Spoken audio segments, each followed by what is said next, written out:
So I'm starting up above, I'll work my way down again. Very little contact on that cider. Hey now, that's a better fish.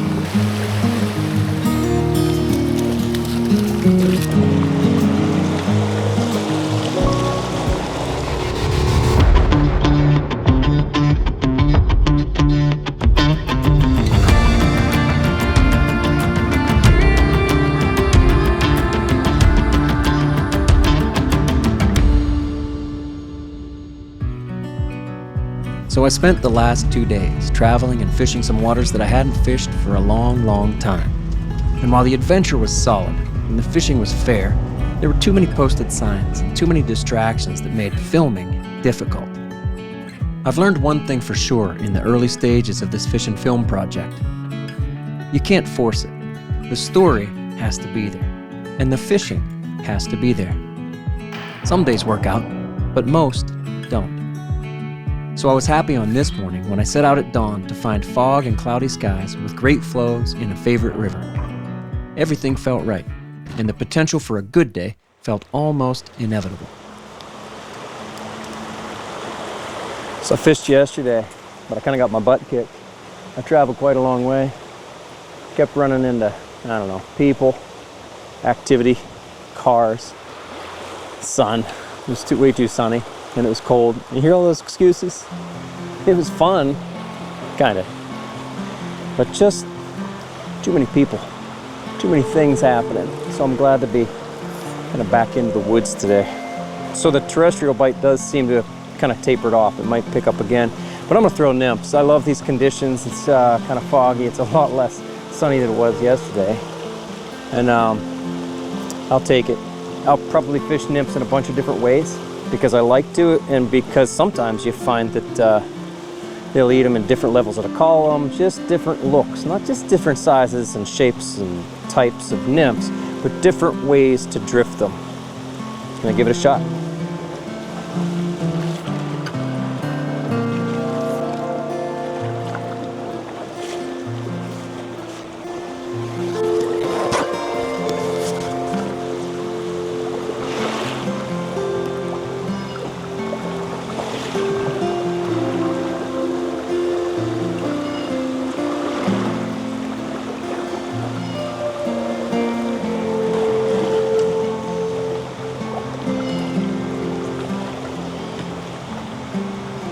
Good boy over there.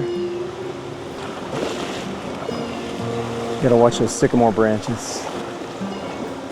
Come on, trout, right there. Bank seam.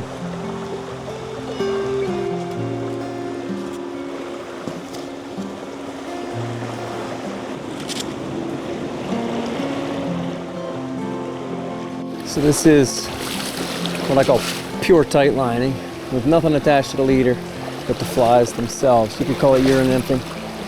That's what Euro nymphing really is. Just the flies on the leader. No shot, no indicator, no drop shot. So the weight's in the flies. And I got a 12 stone fly on the bottom. Whew. That looked like a good drift. 16 waltz up top. They're spaced about 20 inches away because I want to fish two parts of the water column. I'm trying to test things. More than anything, man, I'm just testing. I like to see what they might eat most. So I'm fishing about 20, yeah, probably about 22 feet away. Nothing at the head of this. I have high confidence there's fish in there, so I just got rejected on these flies in this way. And I learned something by not catching fish. I'm gonna turn around and fish to my right, grab this stuff. Now a little heavy for this, but I'm not gonna change flies yet, so I can keep it coming. I like that. Nobody home in there. Maybe one more shot. Come on, right there. Hey, 2 more shots. Nobody home, so I fished both these corners. All right, in 5 minutes, I waited the middle, fished both corners. I fished this corner, nothing, and I fished this corner up here. Had a little bump. So I'm certainly not changing flies. I'm just gonna keep covering water. Now as I wade up to here, I feel like I do want to change weight for that. Popping off the 12, putting on a 14. I like this piece. I am gonna stay back a little bit. I'm about 5 casts in, 6, maybe that's 7. And especially in this little skinnier stuff, I'm not worried about getting, you know, all the way to the bottom. I'm actually trying not to touch. There we go. So that's kind of my third spot. No fish. Got a nice spot coming up on the left. So this branch creates a bit of a problem. 2 ways. I could come in backhand and then go under it like that, and that works fine. Or I can come, you know, forehand and go like this, and as soon as it hits, then I bring it over into position, into leading position. Now you notice both ways I'm actually floating that cider because I almost have to. I can't lift into that branch, right? But here I can peel it off. Hey, there we go. So he ate right after I transitioned from floating the cider to, you know, contact.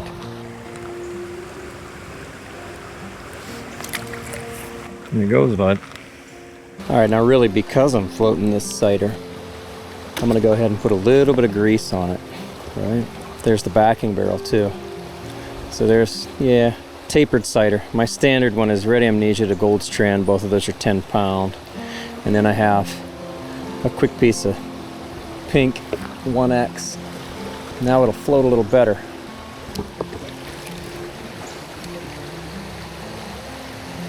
Hey now. Ooh.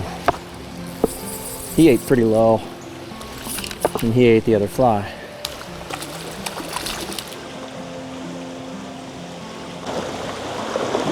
So that last fish wanted it low. It's in. Hey. Right as it got in. That's a neat thing to see. Right, Riv? See if we can grab another one. I mean, what's that? 3 fish out of the same spot. And every time, whoa, River. Don't walk in there. Wait. River wants to get across to that bank. Oof. I don't know my surroundings here. There. Right. There it's in.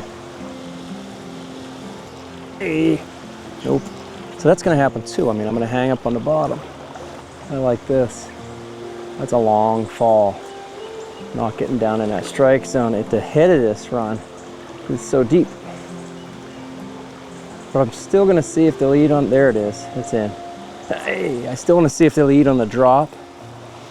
And you know, I mean, it's not like all the fish in here are gonna do one thing, but boy, I think one of the coolest things in fishing, any type of fishing, is that I always say trout like to do what their friends are doing.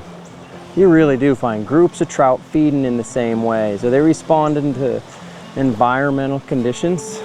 Maybe. All right, so I just need to get deep at the head of this run, and I'm not. And there's nothing I can do. I mean, I tucked it in, I'm forcing it down in. So instead of changing the fly, they've already eaten that 2 or 3 times. I'm gonna change the weight. Adding split shot, here's a number 1. Nice, quick adjustment. So that gives me 30 more centigrams with the same flies, and there I'm in already.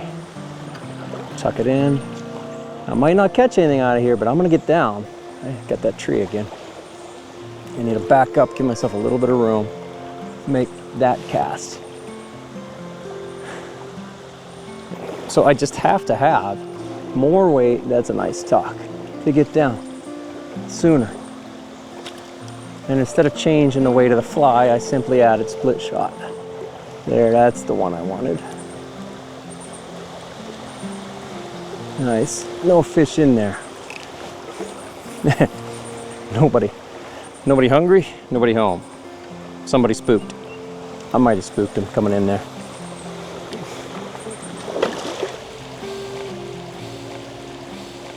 Come on, pup.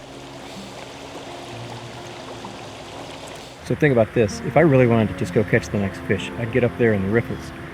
But I just love the looks, or maybe the challenge of this flatwater stuff. See if I can pick them off with nymphs into flatwater. I don't all the time fish the flatwater, this soft stuff with nymphs, because really you're just going to catch more in the food factories of the river, right? Everybody tells you that. The riffles and the runs, and I just picked off 3 or 4 down there in that kind of water. So if I go back up to it, and I'll fish that. I'll be fishing that in a little bit. But I'm going to see what I can do in this stuff first. So this water ahead of me really calls for a delicate presentation. Now, I can float the cider in there, but floating the cider doesn't really suspend very much weight. Maybe 15 centigrams if you're lucky. And so I do want to suspend something in here. And boy, I got to stay back a little further. And I need to be subtle. So I'm going to use a tight line to the Indy approach with this Dorsey yarn indicator. And then I'm even going to add a little split shot above that Indy. This seems crazy to people. That gives me a little bit extra weight to help push this out there. I did take that number 1 shot off. Here we go. I love that.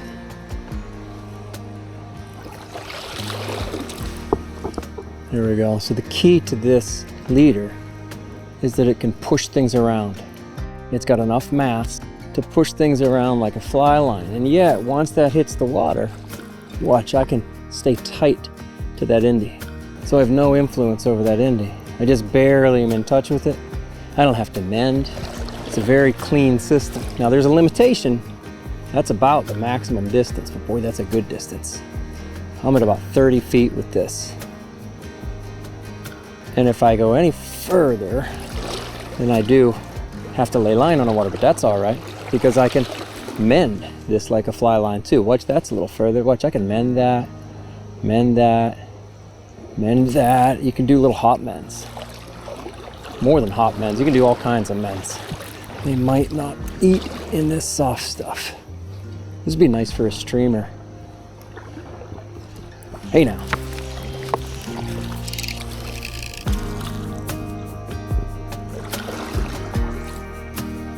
Oof, that was a bad cast. We did not get a fly. Hey! Caught a fish on a bad cast. Ah. I caught that fish on what I said was a bad cast. I didn't catch him, I hooked him. You could see that every time out here I'm getting a fly first entry. It's a tuck cast. Fly hits first, then the tippet goes in the direction, hopefully, that I want it, everything lined up, and then the Indy goes in this case, everything lined up. Doesn't matter if I'm fishing a tight line or tight line to the Indy. Even when I fish streamers, I almost always want a fly first entry. It's a tuck cast, and everything gets out to the end of the line, can't go out any further, pushes down into the water. Now, I'm not tucking to get deeper. Back there I was, right? I was tucking hard to force it down in. In this case, I'm not forcing it down in. I'm trying to get the alignment. Fly first, and then where do I want to place everything else? That's another advantage that this leader build gives me. So this is good. I am picking up fish in this water here, and that goes all the way up for quite a ways. It's probably about 3.5 feet deep. It's a dang big tree right there too. I'm gonna come around this tree. One more. Look at that. That was perfect placement. Fly, hit first, and then just a millisecond later, the Indy came in behind it. I'm gonna come up around these limbs. There's really not much more I can do from where I am. Hey now, except maybe hook that one. That's unexpected. I will say though, I do that a lot. As I'm moving around, I just make the next cast. I can be accurate. I can get good drifts as I move. I caught that fish because of it. This is encouraging too, that they're eating in the soft stuff, they eat in the fast stuff. All right, now I'm in position, right? Now I can tuck it in. Flies are drifting down one lane toward that indicator. That indicator is my lead point. So this is really the perfect example of why I almost need to fish an indicator, tight line to the Indy.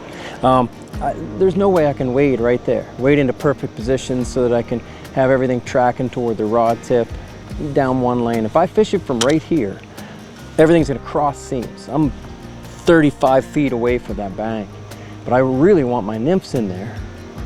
I can't stand there, so I'm gonna use the Indy to help give me that one seam dead drift. Fly's gonna go in, Indy's gonna come in pretty much the same lane, and it's gonna drift, hell, I could even drift it under that bush. At least a little bit.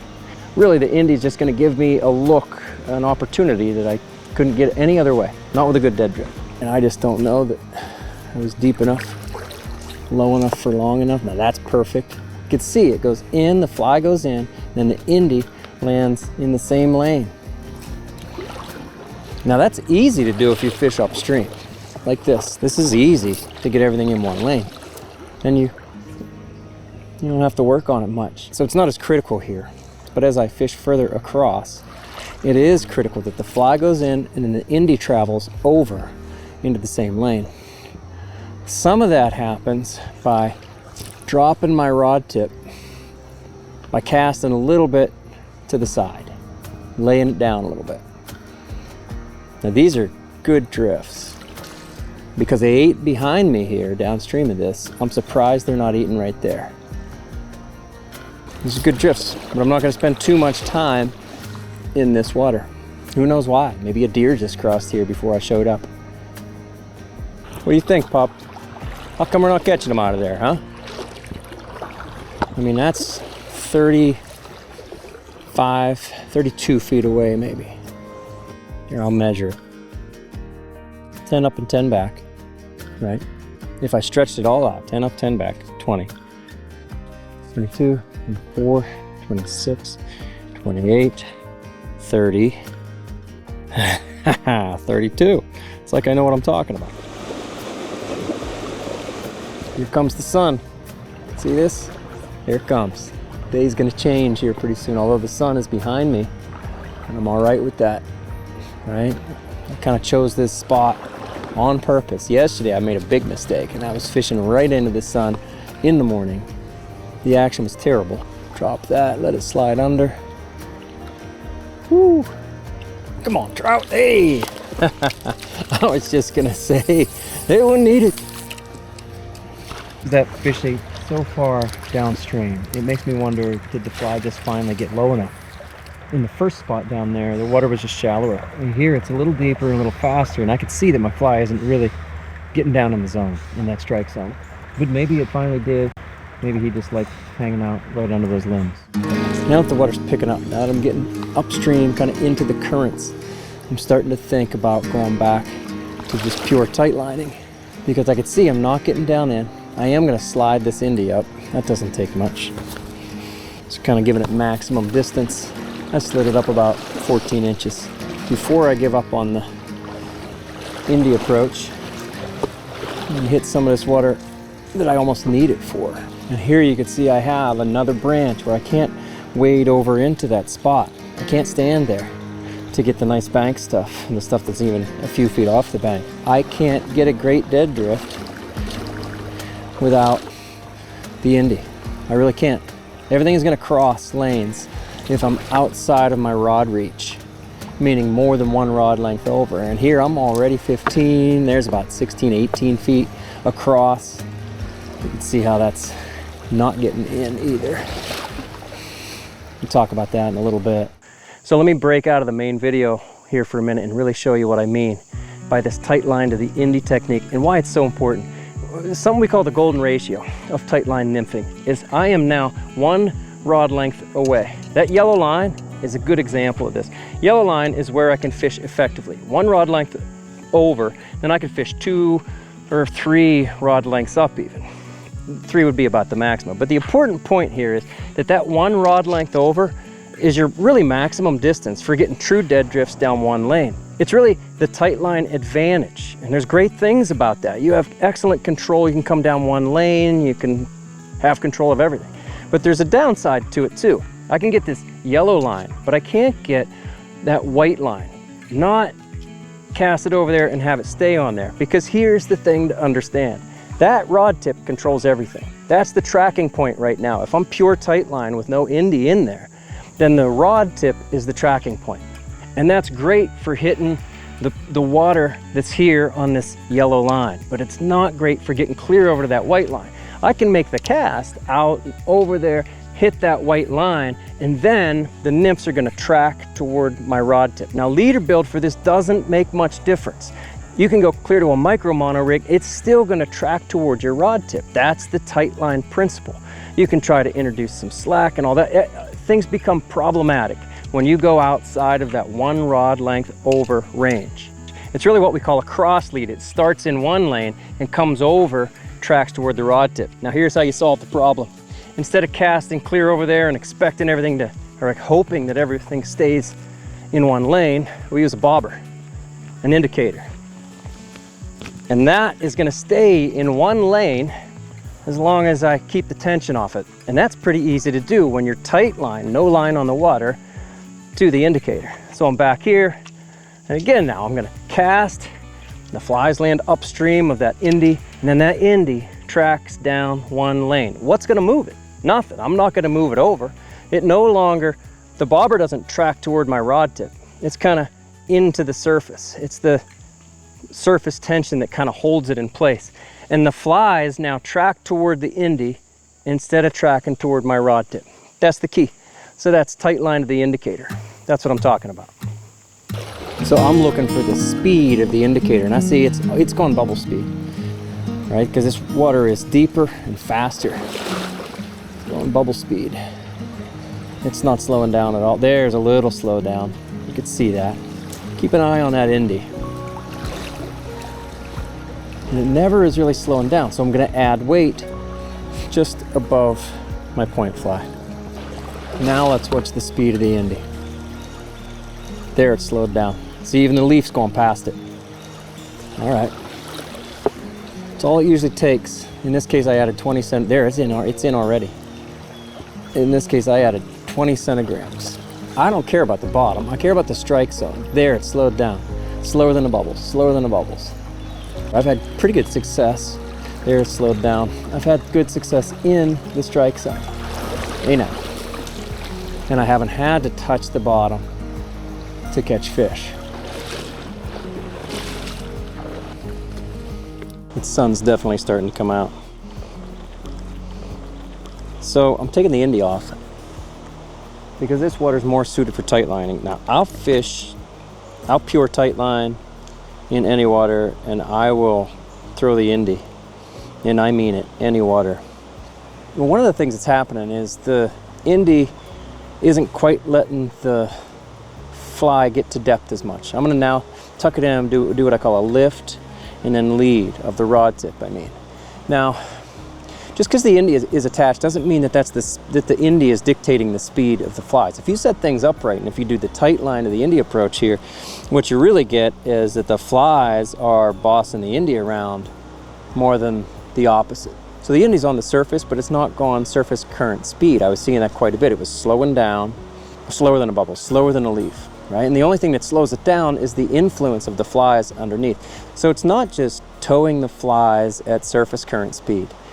Again, you set things up right, you keep the tension off the Indy, it goes the speed of the nymphs.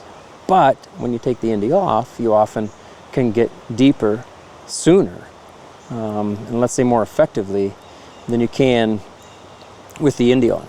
And I'm gonna try to do that right now. So I haven't changed anything except I took the Indy off. There, the fly's in. Now I'm gonna watch the speed of the cider. But yeah, I'm gonna get deeper because I don't have that Indy on. There's certainly ways I could have adjusted. I could have added weight, maybe even a little bit of line.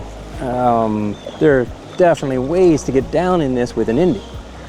But in this faster water, I do better, usually, by pure tight lining and just slicing right down through the water with, in this case, 4X. You might even add more weight. There, man. It's just the addition of 20 centigrams and there it's in. And I'm in so much sooner. Now I'm in, and then I help to lead it through. Dog's getting tired.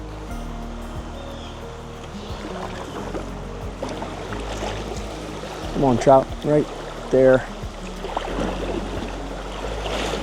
I'm looking for a reason to set on every drift.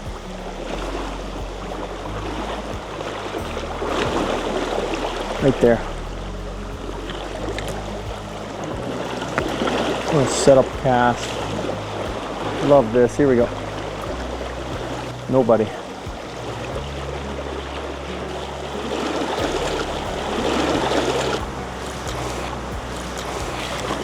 I'll back off this weight just a little bit. Not quite what I'd call a tracking approach, but longer drop. 14 and a 16 in this water is not going to get all the way down. So I'm going to set on almost anything here. I don't expect to even touch that strike zone. So I'm starting up above, I'll work my way down again. You can see how there's very little contact on that sighter. It's what we call a nervous sighter.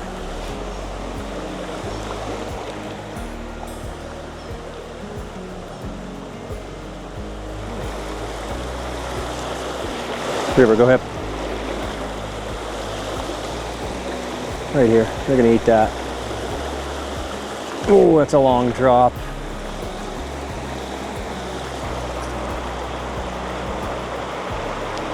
So I got some prime water here. Good stuff for testing things out in.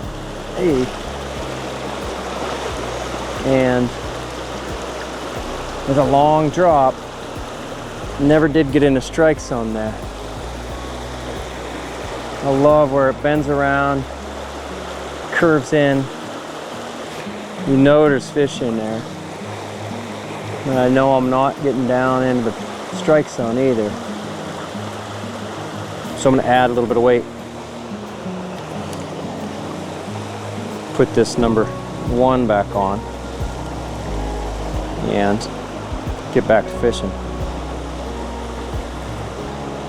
Here we go. That took what, 10 seconds? Here we go. Now it's gonna get lower. There, it's in. And you can see, I didn't lead, right? It got swirled over this way. It's not so heavy that it's just, you know, falling right to the bottom. I still got some glide, and that's the goal.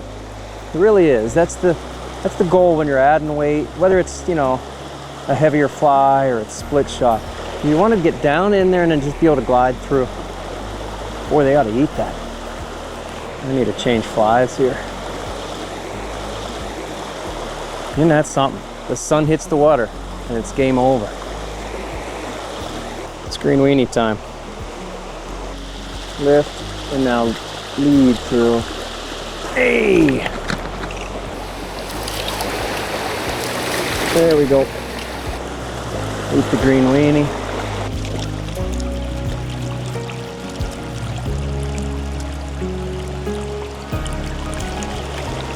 So I used that as my change out spot. I got what I thought were really good drifts with the rig that I had on. I got high confidence that there's more than one fish in there. And you know, I have a good history with that spot. You don't even need to have a history with it. You can see that a lot of the spots, you know, are just kind of A-water. And so I got the drifts that I wanted with the rig that I had. I made the change, put the green weenie on, what was just 3 or 4 drifts later, that fish ate. So he had his choice, right? And he made the choice. Now, I don't know if the rest of them would choose the same thing, but you know, gives me a new reason to believe, gives me new hope, something to change, have a reason to change, have a place. I found a place to make a change, and maybe it was a good one. So that really makes for about 3 different water types that they ate in. This deep stuff, hey, oh, I thought that was a good fish. The deep stuff is different than the fast stuff that I caught him in down below to start the morning, and then the slower, glidier stuff. That's a better fish. Get out from underneath the limbs.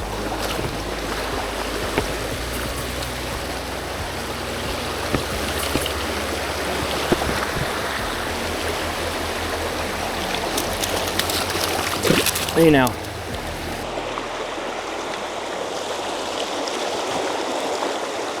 That was fun. He hit that pretty hard.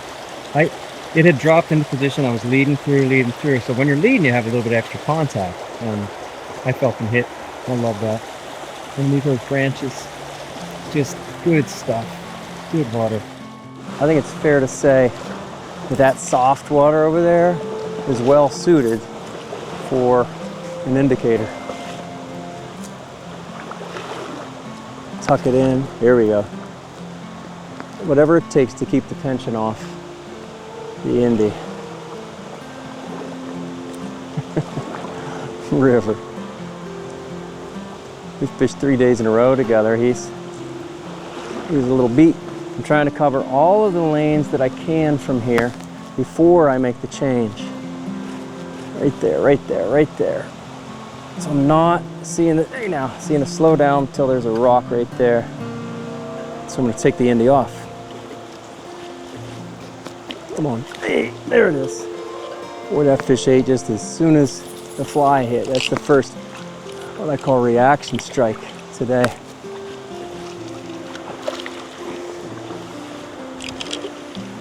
So of course that last fish was not in the strike zone because he ate as soon as it hit the water. And that's just good data. Sometimes you find fish eating, you know, on the drop, and nowhere near the strike zone, over and over and over. Oh, hung it up. Yep. All right. So that's pretty good up in that corner. That's fun. They ate a bunch of different ways. Well, I don't know about a bunch. They ate in the strike zone. I had that one fish eat just now on the reaction strike as soon as it entered. They didn't necessarily eat in a bunch of different ways. They ate in different water types. That's fair to say. And, you know, riffles and runs, yes, faster stuff. Some out of the whitewater, some deeper, and, you know, got a little white caps right there. I think one of my favorite parts was them eating in that flat stuff with that Dorsey yarn indicator with the little split shot above the indicator hack. Trico's in the air again. Actually, those are olive spinners. So I'm looking at the flat. I'm gonna see if I can find any rises. I might even take 5 minutes and walk up through this flat a little bit or beside it so I don't push waves. Might just see little sippers. Yeah, that yarn Indy would allow me to even fish this flat stuff at 35 feet away, especially by putting a little bit of shot. It's a number 6 or number 4 shot. It's 10 centigrams, 20 centigrams. But if you need more for more distance, I mean, it can support quite a bit. And it still lands real soft. It's a good way to do things. And this leader pushes, the standard mono rig build really pushes things around. I say it all the time. Simply couldn't do much of the stuff that I did this morning with a real skinny leader build, like a micro thin mono rig. I mean, you can get the flies out there, but then you're relying on the weight of the flies or the shot to take everything with it, to take the leader behind it.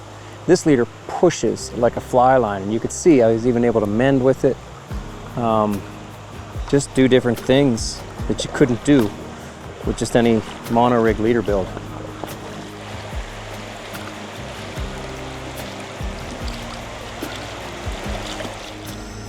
Good times, river dog. Good times.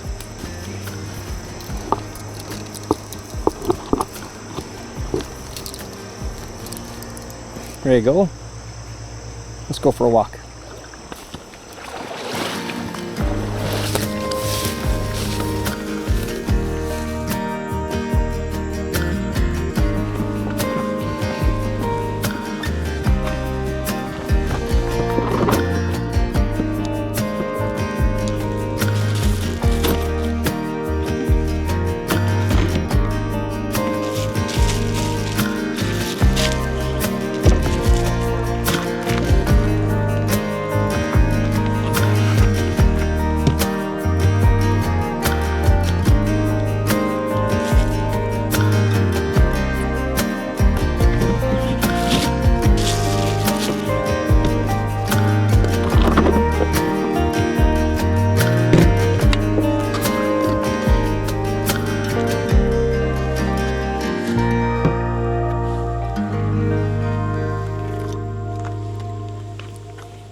What do you say, bud? You about ready? Hmm? All right. Here we go.